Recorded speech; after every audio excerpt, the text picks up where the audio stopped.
Hi friends, ಬರ್ಡ್ನ rescue ಮಾಡಿದ್ವಲ್ಲ, ಈಗ ಅದನ್ನು ಹೊರಗಡೆ ಬಿಡ್ತಾ ಇದ್ದೀನಿ. ಈಗ ಚೆನ್ನಾಗಿದೆ. ಇದು ಮೊದಲು ಒಂದು ಸ್ವಲ್ಪ ಕಾಲಿಗೆ ಪೆಟ್ಟಾಗಿತ್ತು, ಬಟ್ ಇವಾಗ ಚೆನ್ನಾಗಿದೆ. ಸೊ ಇವಾಗ ಅದನ್ನು ಬಿಡ್ತಾ ಇದ್ದೀನಿ.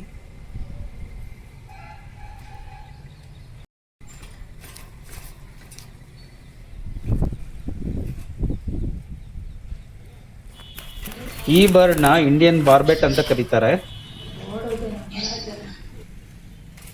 ಈ ಬರ್ಡು ಬೆರ್ರೀಸ್ ಮತ್ತು ಫ್ರೂಟ್ಸ್ ತಿನ್ನುತ್ತೆ. ನಾನು ಇದನ್ನು 4 ಡೇಸ್ ಇಟ್ಕೊಂಡಿದ್ದೆ. ಸೊ ಇವಾಗ ಅದು ಹುಷಾರಾಗಿದೆ ಮತ್ತು ಅದು ಚೆನ್ನಾಗಿ ಫ್ಲೈ ಆಗ್ತಿದೆ. ಮನೆ ಒಳಗಡೆ ಒಂದ್ಸರಿ ನಾನು ಚೆಕ್ ಮಾಡಿದೆ. ಸೊ ಚೆನ್ನಾಗಿ ಹಾರಾಡ್ತು. ಸೊ ಅದಕ್ಕೆ ನಾನು ಇದು ಬಿಡೋದು ಒಳ್ಳೇದು ಅಂದ್ಕೊಂಡು ಇವಾಗ ಬಿಡ್ತಾ ಇದ್ದೀನಿ. ಹೊರಗಡೆ ಹೋಗು, ಅಲ್ಲಿ ಹೊರಗಡೆ ಹೋಗಿ ಗೊತ್ತಾಗ್ತಿಲ್ಲ ಆಗ್ತಿದೆ.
ಹೊರಗಡೆ ಹೋಯ್ತು, ಎಲ್ಲೋಯ್ತು ಅಂತ ಗೊತ್ತಿಲ್ಲ.